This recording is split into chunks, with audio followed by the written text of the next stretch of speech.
Mr. Beard. Here. Mr. Corr. Here. Ms. Duncan. Mrs. Frost. Here. Mr. Hosseini. Oh, Mr. Long. Here. Dr. Marshall. Mr. Martin. Here. Mr. Perez. Here. Commissioner Robinson. Mr. Rood. Here. Mr. Stavros. Here. Mr. Temple. Here. Mr. Tripp. Here. Dr. Yost. Here. Mr. Colson. Here. Madam Chair, you have a quorum. Thank you very much.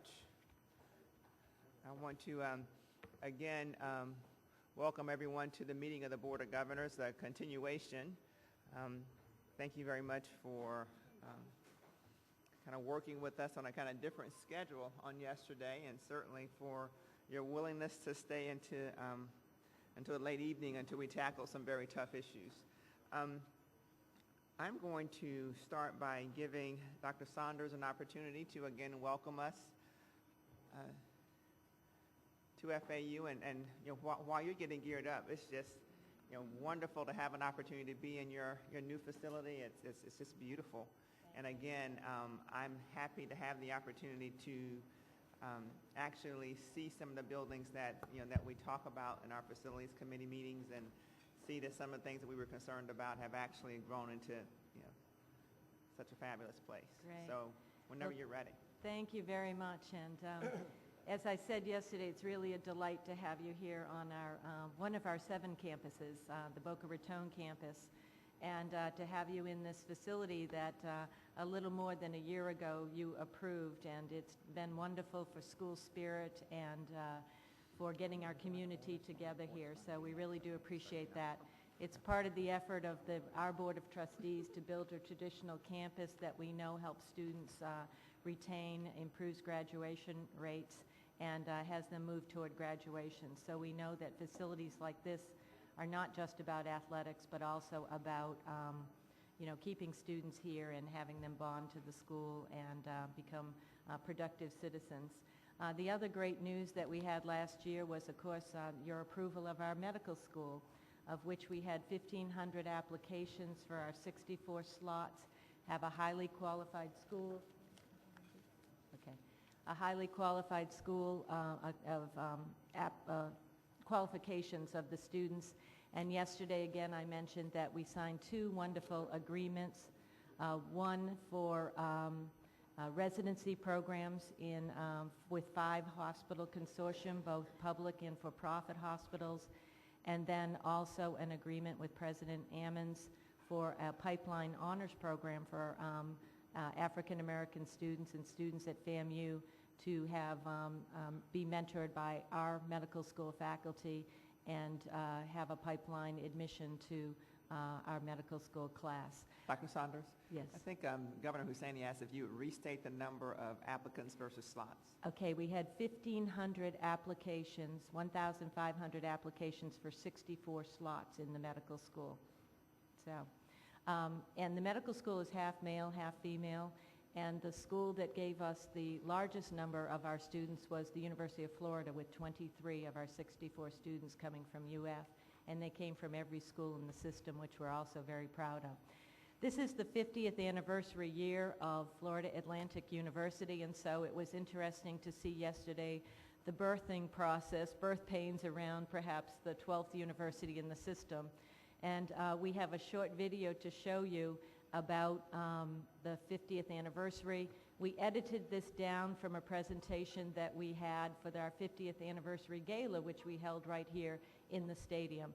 So I'm going to let that play, and we also have a gift for all of you, which is a 50th anniversary book about the university, and I think you'll enjoy looking at that. I genuinely and sincerely believe that every American boy and girl born under this flag has an unqualified right to all the education that he or she can make good use of, and a responsibility to get it.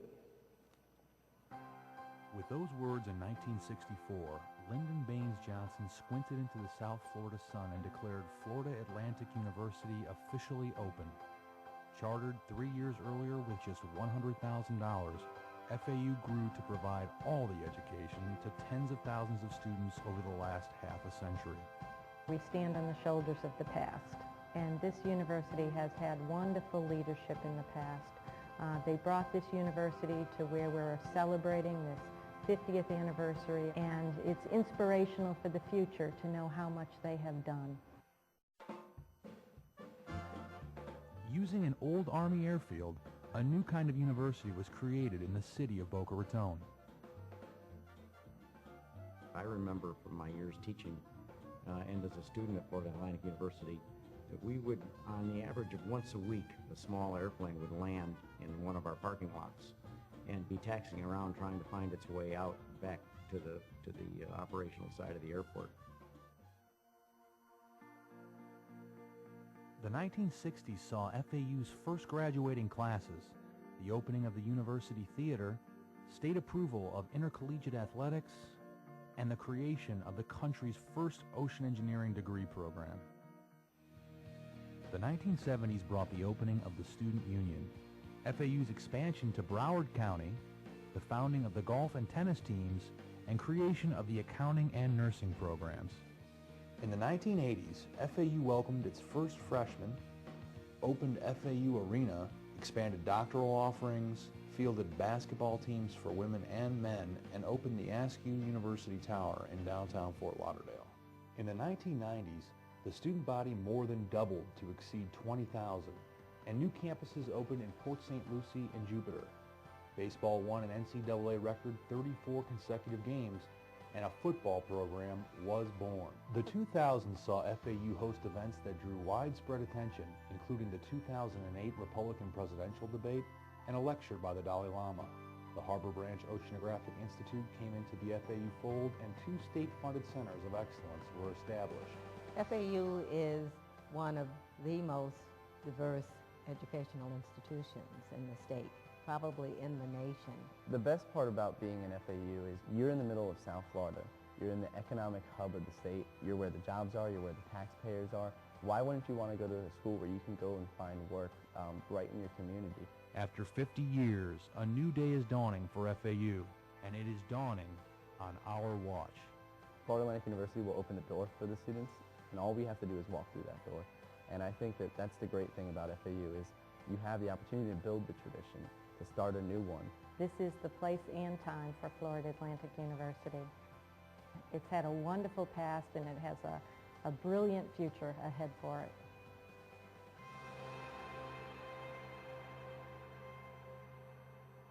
Thank you.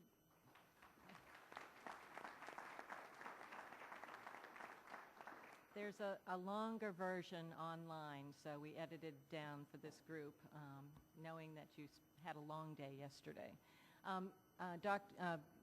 Governor Husseini asked about applications to the medical school. I did want to give another application statistic. Our applications for our freshman class this year doubled from about 12,000 to 22,000 applications for our freshman class. And with that applicant pool, we were able to grow the size of our freshman class from 2,500 to 3,500, which is part of our plan here to have a larger student body here at FAU. So thank you very much, and I'm so pleased you got a chance to come see one of our beautiful campuses. Thank you. If your board chair is interested in making any comments, please. Thank you. This goes on when you start talking. Thank you. Again, thanks for being here. We've enjoyed having you and showing off our university. I think all the trustees that were here yesterday morning there's a sense of pride that we could show you what we've done with your help over the past number of years. One thing the board is trying to do is reach out to the community on a relationship on economic development. So following what the governor's asked and what I think you all have asked is we are actively doing that right now. And also we are focused very heavily on our research budget so that we can double that over the next 5 years. Thank you very much. Also want to extend a special welcome to any of the other members of our local boards. I know you were recognized yesterday. If you're still here, again, thank you so much for taking a moment to spend time with the Board of Governors in addition to the responsibilities that you have in your local board. With that, we'll go to item number 2 on the agenda, which is approval of the meeting minutes. I'll entertain a motion whenever anyone's ready. Move them. Any discussion? All in favor signify by saying aye. Aye. Great. We're going on to item number 3. Chancellor Rogan, your report, please.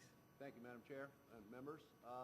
First of all, thank you again to Florida Atlantic University. As I always do, I like to point out the fact that these meetings are very complex in terms of logistics, to give everybody the opportunity to do the good work that they do, and to President Saunders, Chairman Stilley, the board, but especially, as always, to the faculty and the staff and the students of Florida Atlantic University. Thank you for not only opening your doors, but working so very hard over recent months to prepare for this so that this board might do its work in an appropriate and comfortable and conducive setting. We really do thank you for all that work, and it has showed. I wanted to do just a couple of things. One, bring you up to speed a little bit on the Higher Ed Coordinating Council. That's become a regular part of my life and role as Chancellor, along with the other members of that council. And not a great deal gets said nor written about the Higher Ed Coordinating Council, and that's fine, but sometimes it's what we don't know that we ought to know more about. We meet on a very regular basis, and when we meet, it is typically for 4 hours at a clip. We are beginning to zero in on sets of recommendations and ideas from each of the delivery systems that will do 2 things. One, provide a greater, more seamless approach to what we all do, both public and private, pre-K-12 and higher education. 2, meet a statutory requirement. During the last session, there were 4 areas that the legislature asked us to look at and report back to them on, and so all of this will be formulated and put forth in a report that will be coming out, I believe, by January 1. So we still have some work to do on it, but it's been very rewarding, because I think the whole idea behind the Higher Ed Coordinating Council was very simple, and that was to require that all of the heads of the different delivery systems who work with and for the different governing boards of education actually sit down and talk to one another. That sounds so simplistic as to suggest, why would you need a law to do that? Well, I've been around a long time, and I will tell you that just has not been the way of the world. There are random acts of communication and organization among systems, but largely there has not been a meaningful discourse, dialogue, planning together, at least since I've been around. And so this has finally put us all into a room together and said, you need to talk and you need to plan. And I'm really very pleased to be working with this group. It is an outstanding group of individuals, individually and collectively. So we will be working with you all as our governing board on some of the recommendations that will be coming forth about how we might better articulate all of our different delivery systems. And I hope to have to you very soon the draft version that is being crafted for you to look at and have the opportunity to respond to. Also wanted to take one more point of personal privilege.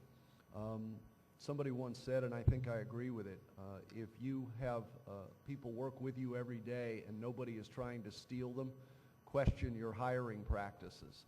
You know, it's great to say, gosh, I've got this same group of people, they've been with me my entire career, but it's oftentimes not because of loyalty. It's that nobody else wants them. I have been blessed since I came to Tallahassee for 2 years to be surrounded by some really very outstanding people, and so much so that from time to time I lose one. And when you've got a small staff, and we do, one impact player can make a substantial difference to what you do, and everybody who runs businesses know that. It's one thing to lose a person, it's another thing to lose an impact player. It makes a big difference. But the good news, at least for him, and we're very proud of him, is the fact that Rick Maxey, who has handled our government relations for many years for the Board of Governors and has done so very professionally, has forged great relationships with not only members of the legislature, the executive branch, but one of the best known secrets in all of politics is it's all about staff. You forge a good relationship with the staff of the executive branch, the legislature, and others. That's the trick, and that's the real success. And Rick is not only respected by the members of those branches, but is also highly regarded when you deal with the staff members of the legislature.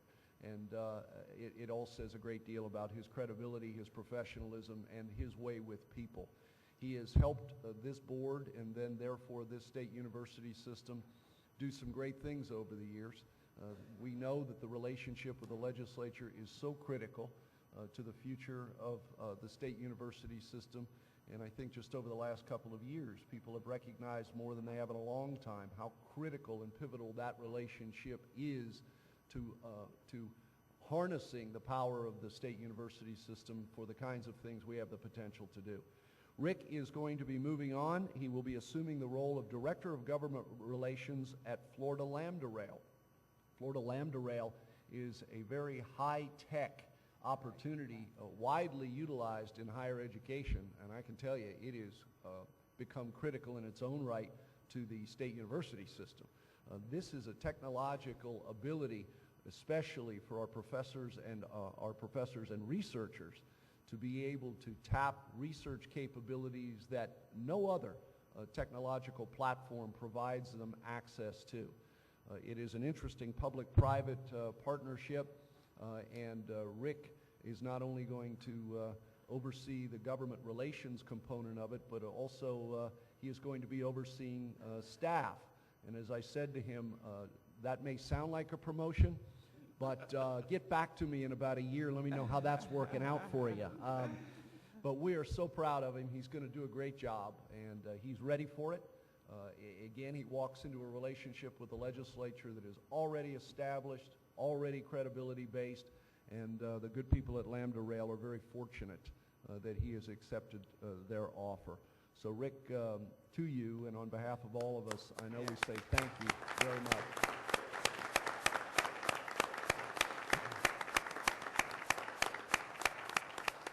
And as you can see, he's already sitting next to Senator Alexander saying, what do you think of that Lambda Rail thing going on up there?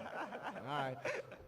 But I think, Senator, I hate to put you on the spot, but I think you would probably agree with the assessment that Rick does a great job of representing the state university system in the hallways and offices of the Capitol. Last night I'd have given the damn thing to him. I want to end by saying thank you to this board. We're going to have more to say about the leadership of the board before it's all said and done, but last night I think was evidence of the commitment that this board consistently makes to the state university system. It was a long night, but not just in terms of timing. It was a long night based on this board's commitment to wrangle with the details and the information and the specifics necessary to try to make the right kinds of decisions. That's different than rubber stamp. That's different than a quick passing look and making a quick knee-jerk decision to anything. And even on those issues where there might be philosophical or policy disagreement on approach, it's always a pleasure to work with this board and know that today you come back together again and take on the next set of very thorny issues facing the state university system. So I thank you very much for that. And Madam Chair, I'll turn it back over to you. Thank you very much, Chancellor Brogan, and I certainly echo your sentiments about the great job that Rick has done, and appreciate the leadership that you are providing the staff. With that, we're going to go on to item number 4. And Chancellor, you may want to introduce the item because it was part of our directive to you during the last meeting. It's the Higher Education Strategies Work Group. So why don't you bring them up, basically bring us up to speed and how we got to this place. Yes, ma'am, I will. At our last meeting, as you recall, we had a good conversation starter regarding the direction of the state university system on some fundamental and important issues to us. There have been a great many things said about what's going on all across the country in the world of higher education and how that's going to impact all of higher ed, but specifically, where is Florida headed? Not only on some of those initiatives, but most importantly, and it was stated and restated at the last meeting, on what Florida needs to do, not what other states need to do, but how Florida is going to move into the future. We had the table rather set for us by Dr. Barron from Florida State, who provided some very good feedback, not just to the governor, but to the whole state regarding some of his feelings and the feelings of the people at Florida State University. I brought forward at the last meeting a list of ideas, discussion points just for consideration, and build them as including but not limited to. And then it was determined by the end of the meeting that the best way to move forward would be to put a group of smart people in a room and give them the opportunity to tease that out further and come back to the board at this meeting with a little better and clearer picture of the kinds of issues that are going to be critical to Florida State University system's future. I had the opportunity to invite to the table, and they were kind enough to accept, ask busy people every time, Dr. Barron, for obvious reasons because of his current involvement in those kinds of things, but also ask President Bentz, President Bradshaw, and Dr. Yost.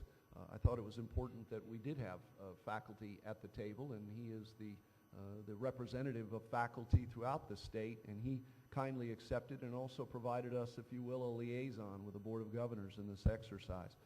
But I also asked, and I guess ask is a bit generous. Some have greatness thrust upon them, and in this case, President Delaney was kind enough to accept my request to chair the group and to coordinate their activities and ultimately coordinate what you're about to hear today. But to that group, thank you, and they would be the first ones to tell you, I trust, that they just didn't get into a room with each other and talk about this. They used the whole state university system and went far beyond that to get their ideas, to get feelings, to get feedback. And so I think John would tell you that what you're going to hear today is a compilation of a tremendous amount of work, but also a tremendous amount of input and feedback.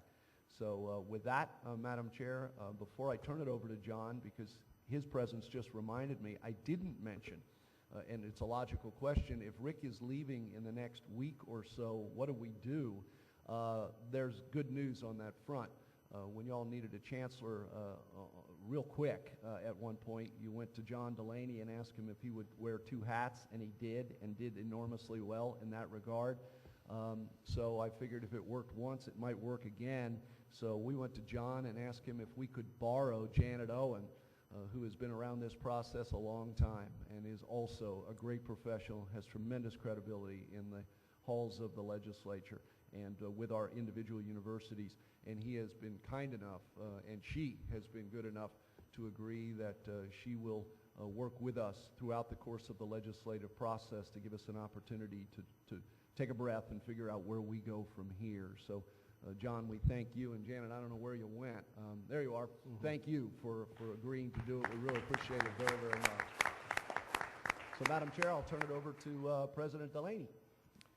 Thank you, Frank. I appreciate that. And I would be remiss if I didn't also thank the staff of the Board of Governors, because we were picking their brains and getting data from them with some frequency. And I think as late as about 8, 9 o'clock on Tuesday night, we were getting numbers from Tim bothering him at home. So we do appreciate the staff's responsiveness here. I think Frank's given a pretty good outline of what the charge was. The governor obviously started this conversation, and in a conversation with him, he said that's what he hoped to do, that he wasn't in concrete on specific proposals, but the Texas outline that was created by Texas think tank was provocative. And then it led to the chancellor giving an outline of the last meeting. President Barron provided a very good response. Later, President Manchin had a letter that was circulated that kind of addressed what are the concerns and how can we do better. And after conversations with leadership in the House and the Senate and also the governor, I think what they really would like to see, in short, is a demonstration of efficiency, productivity, and responsiveness. And they had a series of worries, about 7 concerns that repeatedly would pop up. One is a worry, and this really applies to all elements of government, but a worry that the universities are wasteful, not efficient.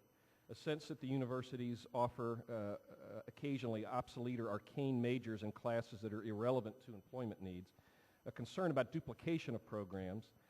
A sense that students need to be notified up front of the employment and salary opportunities post-graduation. A sense that we're not graduating enough graduates in the STEM area. A perception that graduation rates aren't high enough, and a concern about job placement and salary potential post-graduation. So we're going to go through a little bit of background, and then we've kind of got 6 segments, and they will go pretty quickly. But to begin with this, basically every board that I've been on, either whether it's corporate or a nonprofit, tends to boil down some key indicators or metrics onto a 1 or 2 or 3 page kind of an outline. Governor Colson sort of talked about this in terms of the strategic plan to focus on some key metrics. So we set about with really these sort of sets of objectives. First, some basic, transparent, and easy to understand metrics that can measure efficiency, productivity, and responsiveness, maybe 8 to 10 measures with a few sub-measures. The Board of Governors should then set the goals for improvement in these measures system-wide as a part of its strategic plan over time. And some of what I saw yesterday is captured in this, although we were suggesting fewer measures and what we think would be more responsive measures. Allow the universities wide discretion on how to improve those metrics. Don't attempt to regulate or legislate or interfere with the university's internal processes, pay system, class size, degree offerings, et cetera. Let each university adapt to move those goals. And establish incentives to attract more students towards the STEM degrees, and then free existing funding internally to allow universities to improve on those key metrics. One of the fundamentals that we know is there's just not new money. And so to be able to move some of these things, we're going to have some freedom internally. And again, I think some of the Texas proposal really, there were some intriguing things, but some of the downsides, they really wanted to get inside the university operations. And I'll come back to that later because I think it's an important concept that we need to stick with. So setting the stage, I think that we need to look at really some pretty basic baselines. And I think if you look at this chart, I know it's a little hard to read from the distance, but it shows Florida on the right spending about $12,200 per student. That includes tuition and the state support. And if you look at the national average, it's over $15,800 per student. So we're getting a pretty good bang for the buck in the state of Florida right now. That's about a $3,600 difference per student. To UNF, that would be about $40 million more if we just got to the national average. We've got about $130 million base budget. I'm speculating to Florida that's probably $160 million. So we're looking really at what's probably a roughly $1 billion shortfall just to get to the national average. If we take a look at what we've done in the past, despite what is, there's a lot of different ways to measure this, but our budgets have, if you look at, the engineering department to engineering department over the last 5 years. In other words, if you take the total spending on the university system, take out the increases to the medical schools, take out the plant operation and maintenance money, which is for the new facilities. If you just look at kind of what a department is getting, it's about a 10 to 12% budget cut over the last few years, which is significant in a university setting. But if you look here, in that time frame, we've gone up 9% on enrollment. We've gone up 19% in terms of the number of baccalaureate degrees we've offered, 18% in the STEM degrees, 23% in graduation degrees, 31% in the STEM graduate degrees. Our FTIC graduation rate is 4th among the nation's largest public universities. The retention rate is 2nd among the largest university systems, and we've doubled the amount of research and development in that same time frame, and that's despite a cut. So if you see these measures are going up with our budget going down, you can't do that unless the universities are efficient. Now, always we need to do better, and you want to try to make sure that there's somebody if there's somebody doing it better than you, that you find a way to deal with it. Here's a chart showing the graduate degrees for STEM, the increase there, which is significant, again, during a time of budget reductions. Now, the fact that we don't have new money has led to some discussion in Tallahassee over limiting liberal arts programs, cutting liberal arts programs, eliminating programs and shifting the money more towards the STEM. And I think really the discussion's been more about increasing targeted degrees rather than disparaging the non-targeted degrees, and I think that's an important point to make. So I have about 10 initial considerations, then we'll get into the six boxes. First is something I mentioned earlier, which is the difficulty in legislating or regulating efficiency. From a governance perspective, that's an executive function. That's how you hire an executive director or CEO to do. That's not a board or a legislative function. But of course, boards and the legislature can set and should set expectations. That's really what a strategic plan is about, setting goals over a multi-year period. Secondly, a one-size-fits-all approach would be counterproductive. Each university is so distinct, has evolved in a different way, has developed programs because of faculty interest, academic opportunity, et cetera. But the one-size-all approach would really be a struggle. Third, the deep recession has forced universities to cut less productive or less important degree offerings. So the one good thing about recessions is it does make you trim the fat and really look at core efficiencies. And with cuts the size that we're looking at, that's what's had to go on. There's been over 100 centers and institutes closed. There's been 218 degree programs terminated, 74 more suspended. There's been hundreds of faculty laid off across the system. And I'm speculating here, I didn't get this number, but there's probably thousands of unfunded faculty positions in the university system. So already they've really looked at eliminating those things that are less productive. Fourth, something that I think gets overlooked is that the local boards of trustees have provided much tighter oversight and management. And those board members that have been on a local board of trustees know kind of what you put presidents through to understand the budgets and make sure that the decisions are appropriate. Fifth, and I say this with some trepidation, but it frankly has worked with the legislature, in terms of the conversation of wanting to cut the liberal arts programs, those are really the profit centers. Those are used to subsidize the science and technology programs. Faculty for STEM are more expensive, the classes are smaller, the labs are more expensive than for non-STEM. The sixth point is that most of the Fortune 500 CEOs are liberal arts majors, as were President Barack Obama and Governor Mitt Romney. Governor Mitt Romney, by the way, was an English major, and he's worth about $500 million, so it somehow helped him along the way.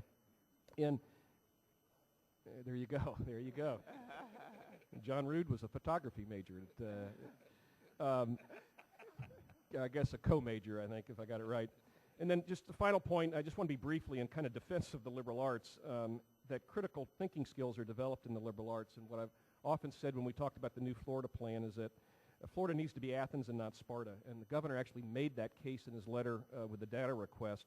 Before talking about an increase in STEM, he said that universities really need to develop the critical thinking skills. Eighth, duplication at the undergraduate level is really not a significant issue. Universities have little incentive to add a degree with no demand or high expense. The broad general education classes and coursework has to be provided on each campus to really be a legitimate university. Duplication may be more of an issue at the graduate level, and that's, of course, the responsibility of the Board of Governors to watchdog. That's something that you look at and need to look at. Ninth, the university and its reputation exist in a national and international marketplace.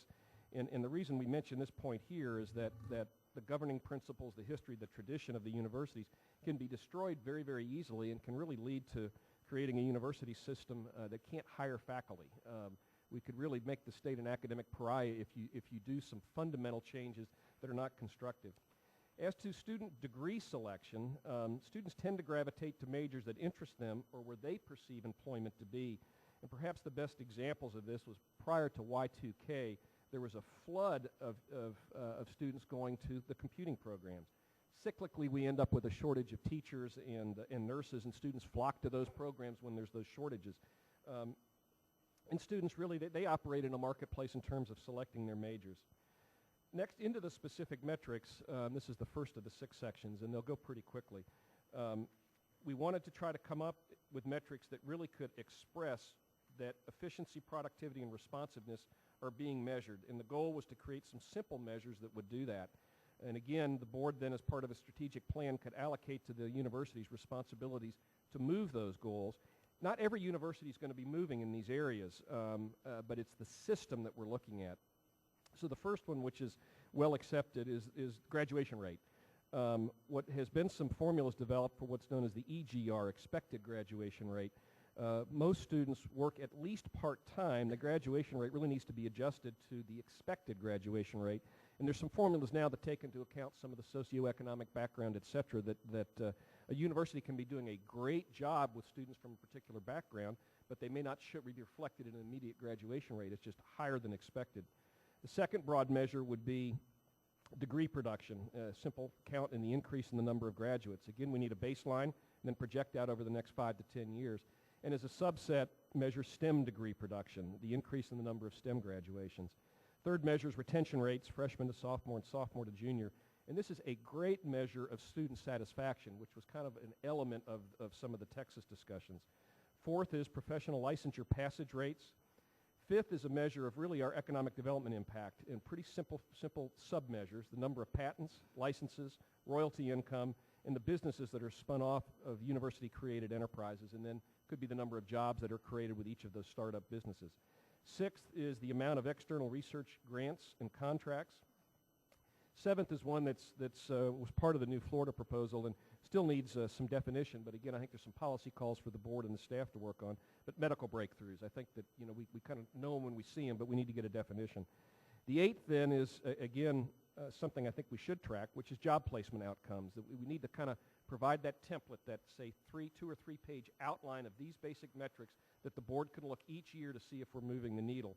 And this is one, again, that the staff will need to do some work to kind of get it in a uniform fashion, but within certain months, in certain disciplines, do they remain in state, starting salaries. Okay, the second broad category is a strategy to increase employability in the starting salaries of the baccalaureate graduates. Again, this is in response to a lot of what we're hearing from the legislature.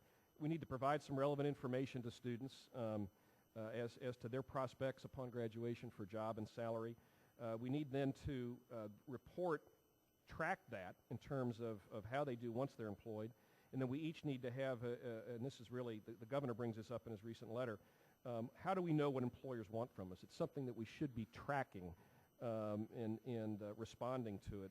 There are, in responding to the governor's request, there's 7 regional universities in the state, and that's what our job is really to try to be relevant. That's what our board calls being relevant to the economic, civic, and cultural needs of the region. The other 4 universities have different missions, but the 7, that's really what we're keyed to. The third is to address STEM, and the approach we're making here is to try to use the marketplace. But to start, first the legislature and the Board of Governors, you should partner to define what STEM degrees are you after. Specifically, what do you want? There's a strong case, and I know that this has been some of the banner that's gone on, but psychology, really, there's a big need for counselors, for social workers, and for psychologists, and that really is a form of a science. But that may not be the ones that the state wants to target. So we need that definition, and one of the questions would be, should we allow the university, or should we include medical or health-related professions in there? So 9 quick points on this. 1, allow the universities to differentiate their tuition among classes. In short, allow market rate tuition. One could charge more for high-demand majors or could charge less for STEM majors. When the teaching profession was struggling to find enrollment in our colleges of education, I kind of mused about making tuition free to educate a teacher. Would that draw more students in? And that probably needs a little more thinking, but the idea would be allow market. If you've got a high-demand major, maybe you charge more. Charge less for STEM. Second, create more scholarships for STEM majors, and we'll talk about funding in a moment. Third, use Bright Futures to encourage the selection of STEM as a major. You could give higher Bright Futures for STEM. You could give only to STEM majors, but you could, again, use that to try to attract more. Fourth, our private sector colleagues should be in the game too, that FRAG and ABLE grants could be similarly structured, either more or only for STEM. Fifth, create a STEM graduation grant, and again, the idea would be each university would decide which of these and in what proportions that they'd like to do to move the needle. Maybe a $2,500 or $5,000 award to a STEM graduate. The sixth, after the Sputnik launch in the late 1950s, Congress passed what's called the National Defense and Education Act, and that was to try to provide the country with more school teachers and also more specific defense-oriented personnel, scientists, foreign language scholars, engineering students. And what they did there was they forgave the loans if the graduate then worked in field for a certain number of years. So if we considered a forgiving of student loans for STEM graduates. Seventh, and this is looks like it'll be a Senate pilot, what's called Compete and Complete. The idea in a targeted industry to create an academic pathway that would allow a junior and senior to literally leave to go work with an individual industry, to be trained by them and paid by them, and then to come back to continue their work towards degrees.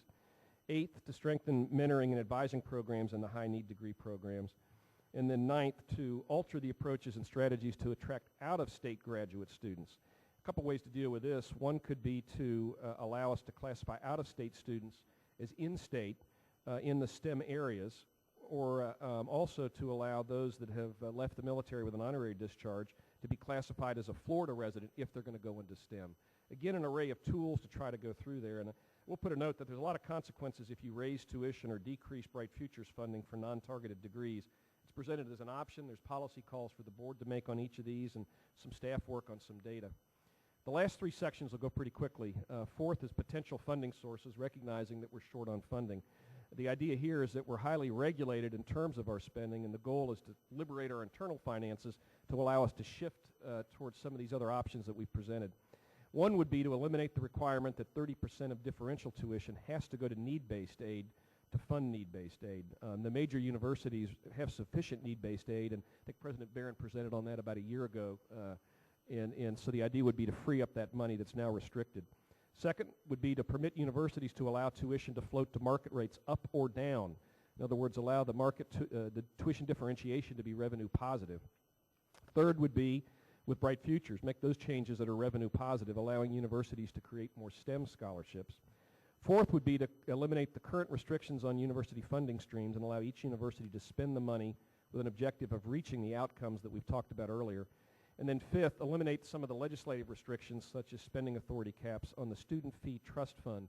What this is that we're funded to collect a certain amount of tuition. If students take more hours or we enroll more students, we have to go back to the legislature to get authority to spend that money, even though it's literally sitting in the checking book. The fifth section is excellent teaching, and it would be incomplete if we didn't include a strong recommendation that institutions be given the resources and flexibilities to reward effective teaching as an incentive and to create a reward system that reflects excellence in research and teaching. President Barron's response to the pay provisions of the Texas plan, I think, is an example of that. Then the final suggestion we have is the outcome-based funding, something that the Chancellor's spoken about. This is simply complex. Tennessee's worked through this, and I think it's going to take at least a year to really sit down and deal with that and come up with a consensus. And so our recommendation is that it needs multiple voices and it can't be done quickly, that we would recommend that representatives from the board, from the legislature, from universities, and from the governor's offices sit on a commission to address outcome-based funding and take the time to study it and do it right as opposed to in a knee-jerk fashion. In conclusion, I do want to thank the other members of the work group. We set up twice-a-week conference calls. A couple weeks were exceptions, and so we were doing this all by the phone and very, very quickly, but each member really added to the template, and we have also worked with people in both the Senate and the House to get their input as well. And with that, Madam Chair, that's the report. You've got a copy of the PowerPoint, and then we also have a copy kind of the outline that's a little more meat. It's kind of a cross between an outline and a narrative. Yeah, Michelle, if you could hand those out. Thank you so much, President Delaney.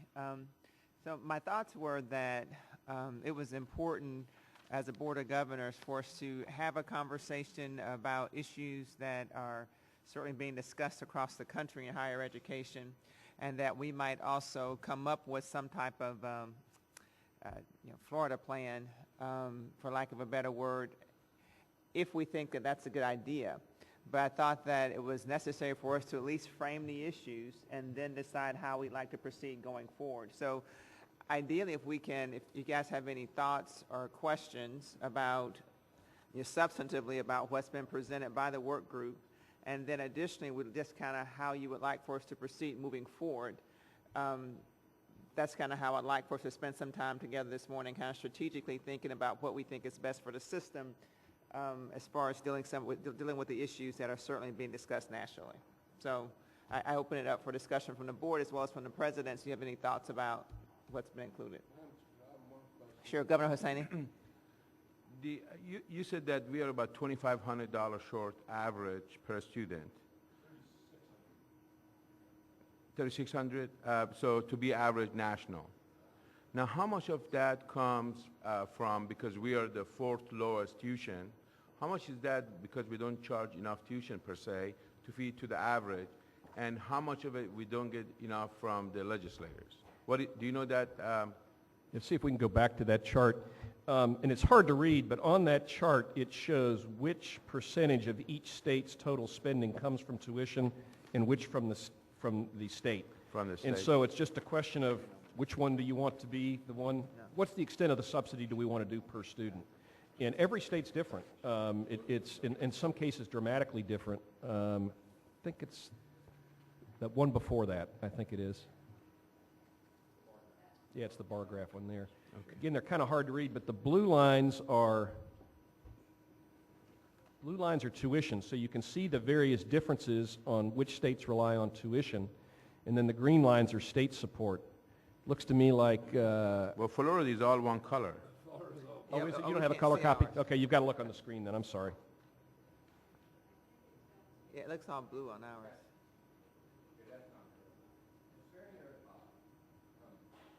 Can you tell us? It says it's $4,785 is tuition and $7,183 is state support. Yeah, that one's sort of blurred because we wanted to put it in red. Again, it was to illustrate as much as anything else.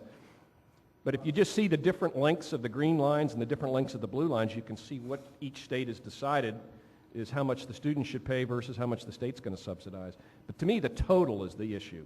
You know, we can parse how much the tuition ought to be. Ultimately, we think our tuition will rise to the national average, but we're still $3,600 per student under the national average.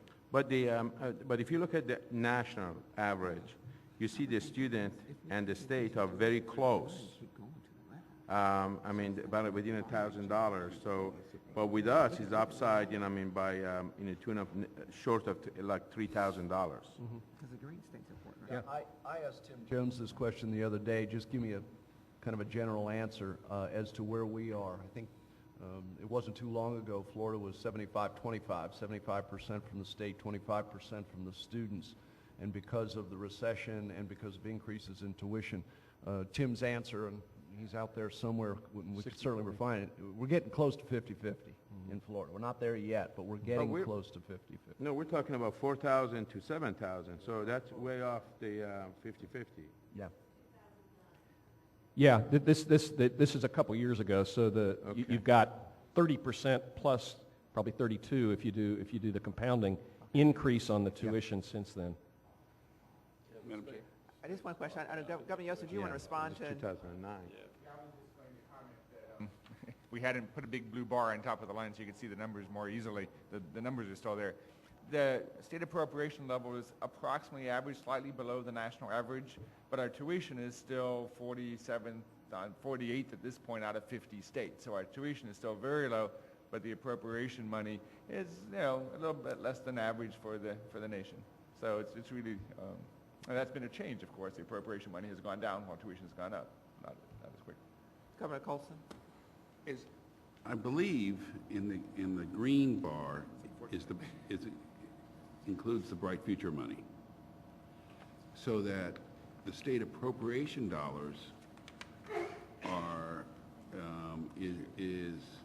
I doubt that includes the Bright Futures. The Bright Futures is a way to pay the tuition, but it's still a state expense. And yeah, you pointed out that in some way should be in the equation, but it's not an appropriation to the university to pay for the faculty to be able to teach the students.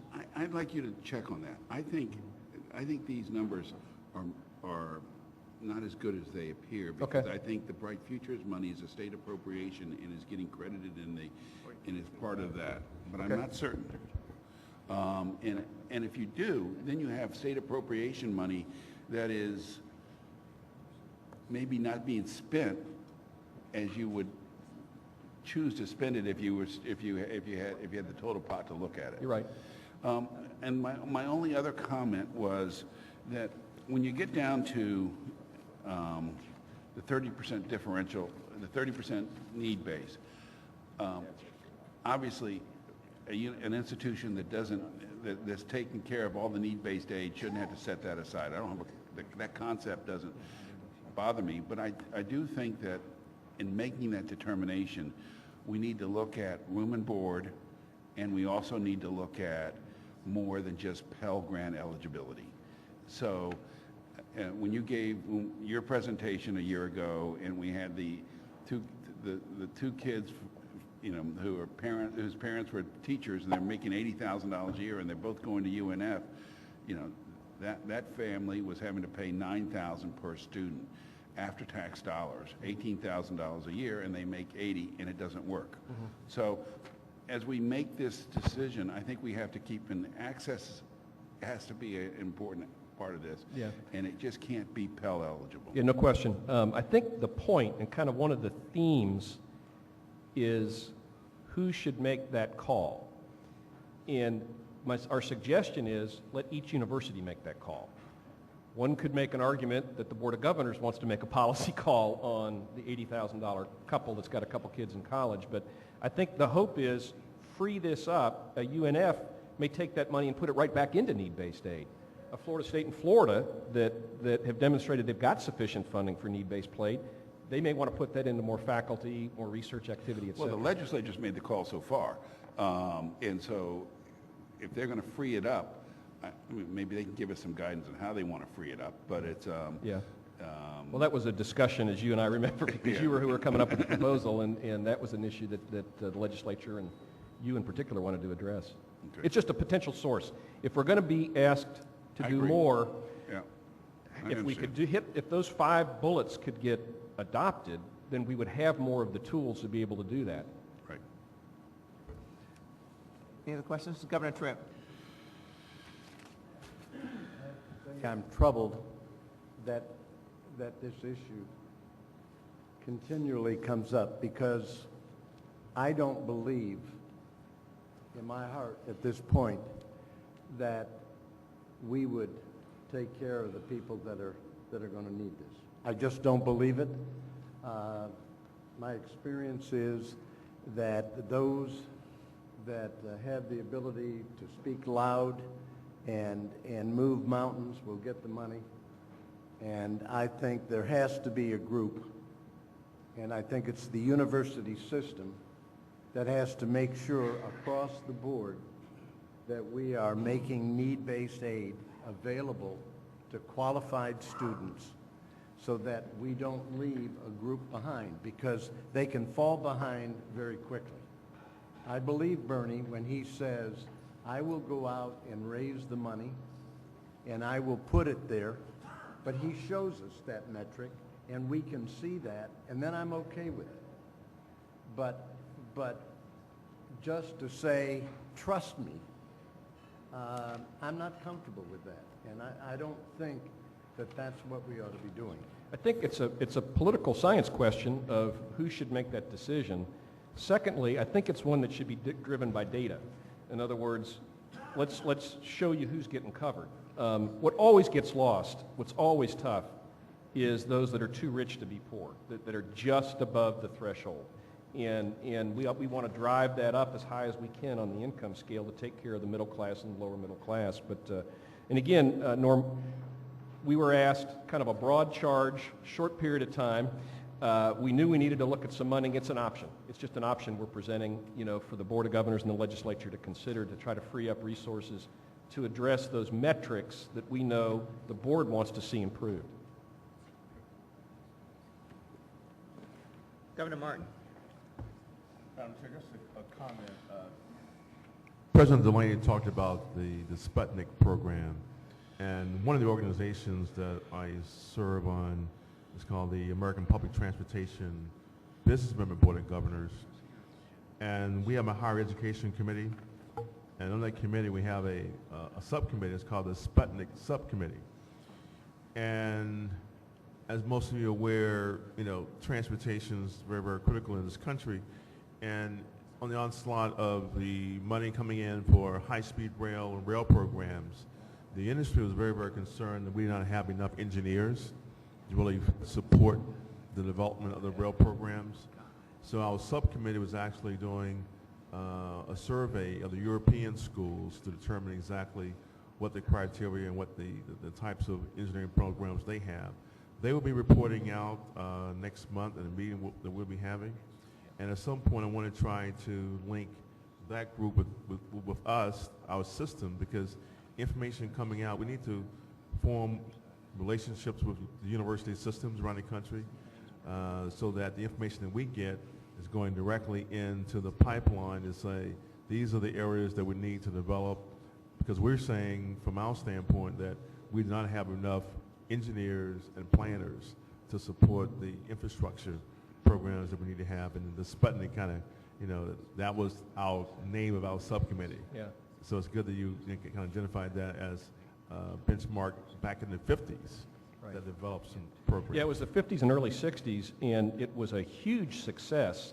There was a critical teaching shortage, and there was a critical shortage of the scientists that they were going to need to ramp up Sputnik and to deal with, ramp up our version, NASA. So it was an incredible success, and it's going to cost a ton of money. But that's, if Congress is interested in this, they need to do something big. They can't just nitpick at it. And we submitted this as a possibility as well because it would take some legislative action to be able to put up a pot of money to deal with it. But it was phenomenally successful in increasing the number of teachers and scientists.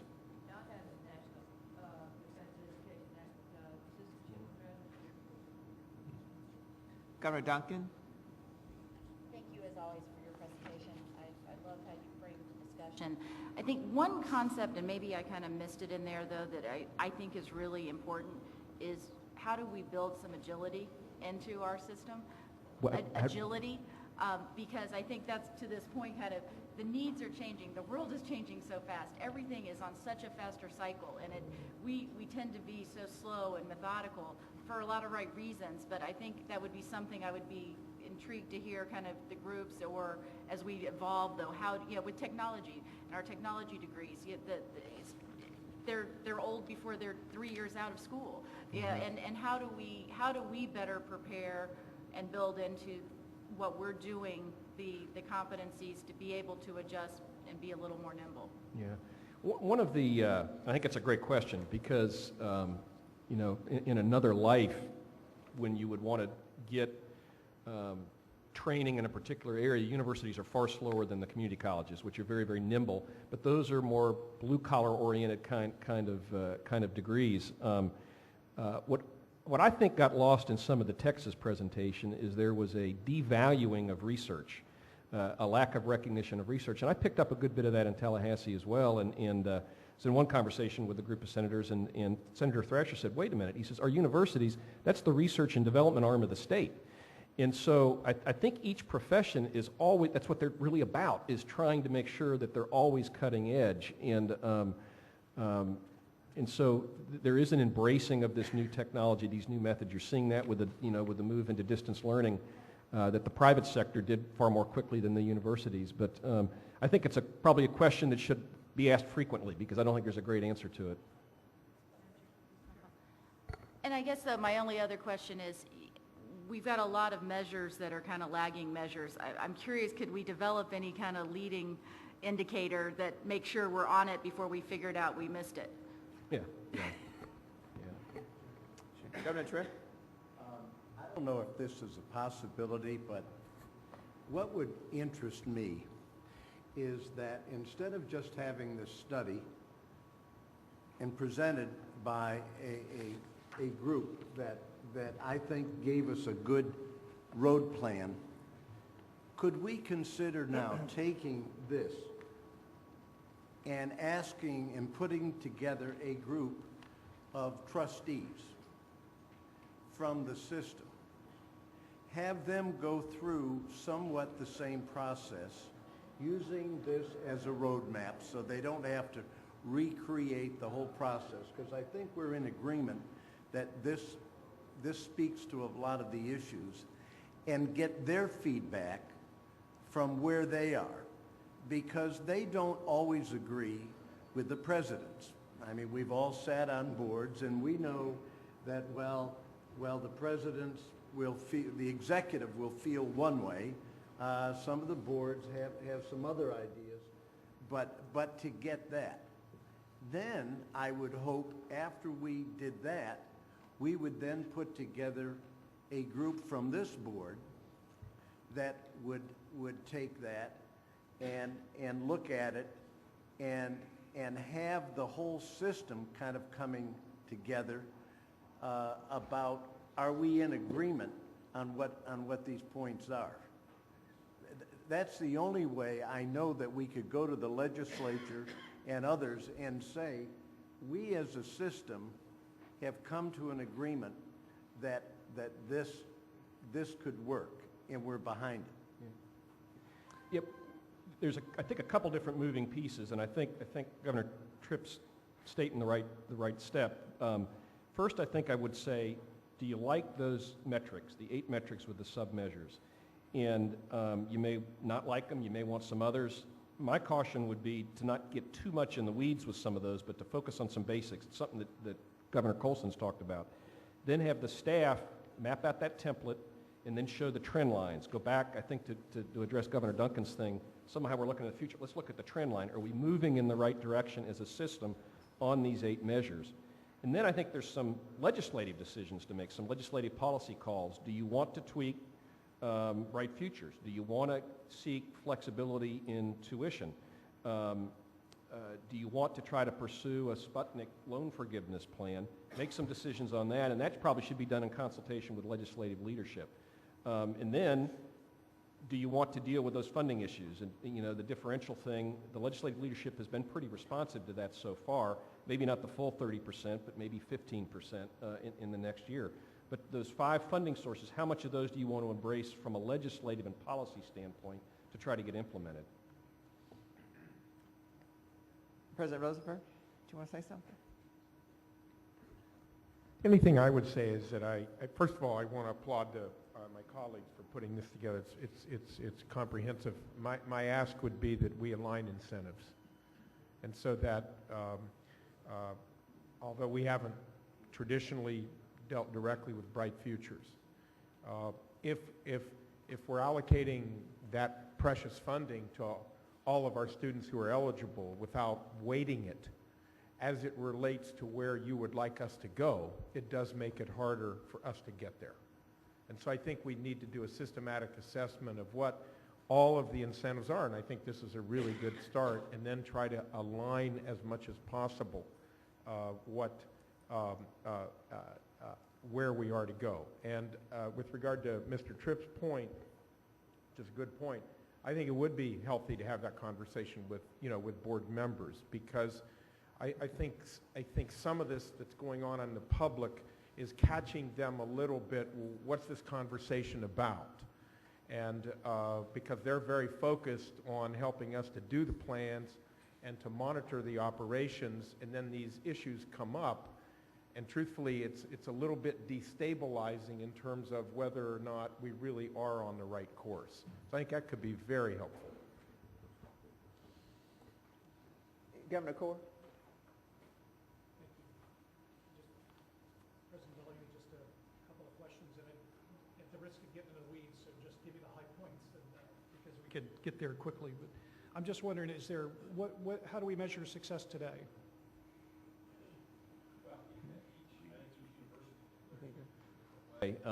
What I think, Governor, that each of the 11 universities have distinct missions, and so the marker for each one's going to be a little bit different. University of Florida is a research-intensive university that conducts an awful lot of contracted research. UNF does less so. We're concentrated more on our teaching mission and on, putting graduates into the workplace, and so each institution is going to have a somewhat different answer to that. Okay. And if we ask the question of the universities, for their current template to measure outputs, would there be an answer to those things? You mean the ones that we've outlined, the 8 measures? Yes. Yeah, well, yeah, that's true. For example, New College is a liberal arts college, so we're not going to see New College is not going to generate patents, licenses, those sorts of things. Those would be expected from the University of Florida, Florida State, South Florida, et cetera. So each one's going to have a little bit different play in this, and that's what I'm saying. I think we should leave the local boards of trustees to managing the universities, but the Board of Governors should look at the system output that we want to see as a sign of efficiency and effectiveness. We want to see the graduation rates improve. We want to see the retention rate. Those are markers that the universities are moving those needles. We also want to see these other measures as well with the subsets. Okay. And just, is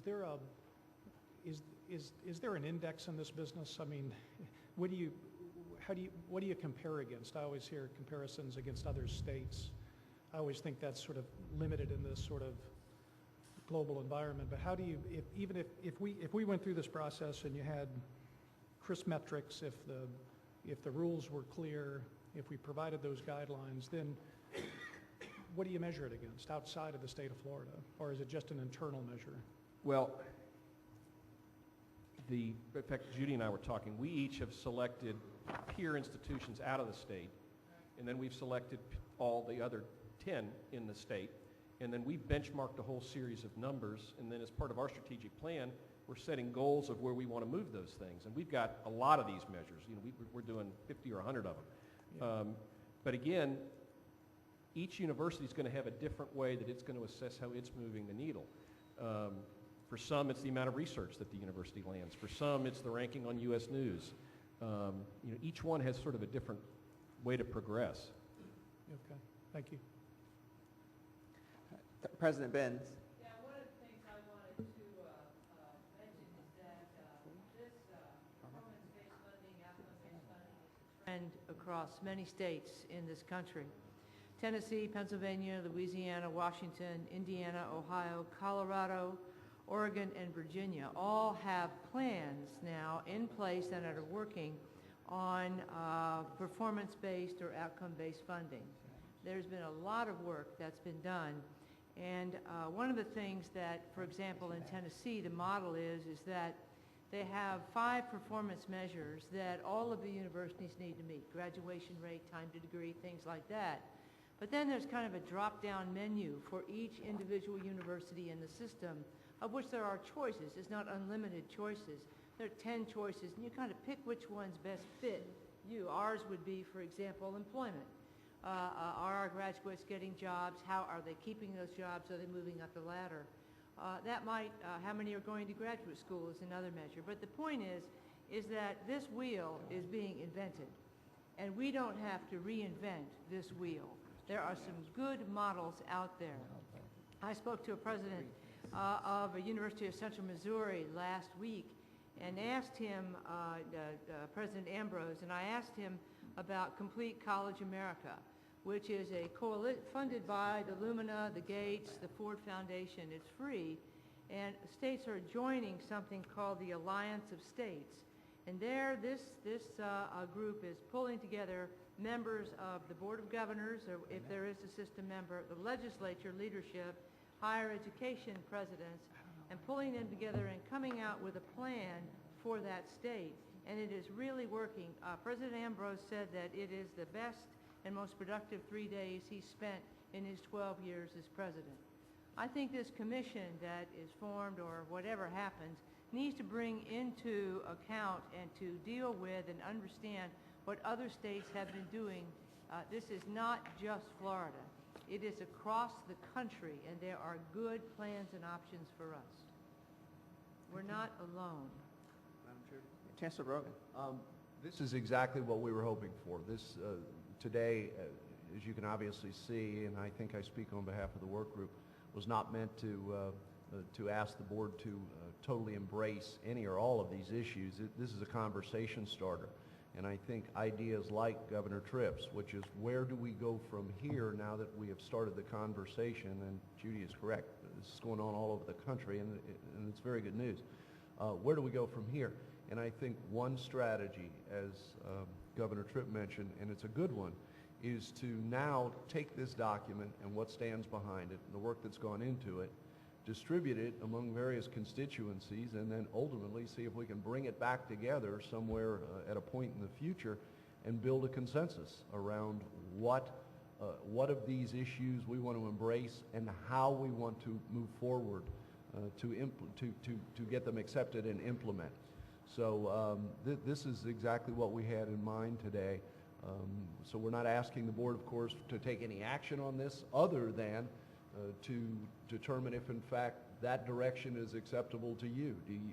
Do you believe that this is now ready to go out to the constituencies, and we can work together with the universities and others to try to create those venues for further discussion, consideration, and then ultimately bring it back together to come back to the board with something then that has far more specificity and is far more consensus-based than what you've got today? I guess I think, and what I would suggest is that, I guess to kind of put what you just said into motion, is that if the board would consider what has been presented by the work group, and if at the same time, if our presidents could share this information with your boards of trustees, so that, while our board is taking a look at it and really making sure that they agree with it, because I'm not asking that or I wouldn't think that you would be able to say, yes, we like it or don't like it at just at first blush. So between now and I guess our meeting in January, I would suggest that you noodle over it, and at the same time that we'd ask our local boards to do the same thing. So then by January, we'd have heard from them, and they can say, well, add this or take this away, and you can continue the conversation with an idea of hopefully coming to a resolution of some portion of this by January, and also determining maybe what part needs a further work group. But I like the idea of, kind of thinking of all those who are leaders in higher education in Florida have kind of gotten together, and we've bought into this being the issues that we as a body would like to see addressed in higher ed and how we move forward with it. Governor Temple. To have something to go to the legislature, is that really the is that the end play here?